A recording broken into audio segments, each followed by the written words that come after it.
بسم الله الرحمن الرحیم. السلام علیکم و رحمت الله و برکاته. تماشاگران عزیز و هواداران شبکه کاروان عمر، از شما خواهش میکنم که این خبر را به همه برسانید، زیرا که در سامانه‌های اجتماعی چنین خبرها برآمد و از ما نیز خواهش کردند تا اینکه نوارها را پهن کنیم. من از شما خواهش میکنم از برای الله نوار را پهن کنید. اگر مالا نشود در زیر ویدیو لایک گذارید و بعدا به شبکه آبونه شدن را فراموش نکنید. عزیزان، چنین جای نمازها در خانه همه امام و شما هست. در مسجدها میبینیم. تا حد امکان چنین جای نماز کار نفرمانیم خوبتر می شود.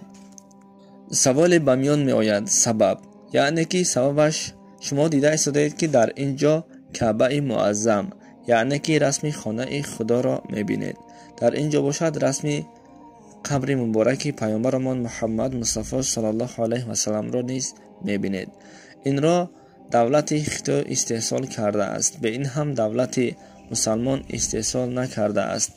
خداوند در قرآن میگوید کسی که شعارهای خدا را، یعنی که شعارهای من را میداند، در قلبش تقوا و بزرگی ایمان را نشان میدهد.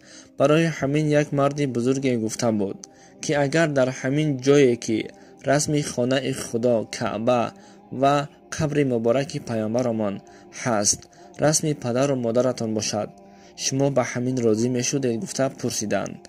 بعضا در چنین جای نمازها بعد از نماز خواندن زیر پا میکنیم، یعنی که اهمیت نمیدهیم، در زمین میماند.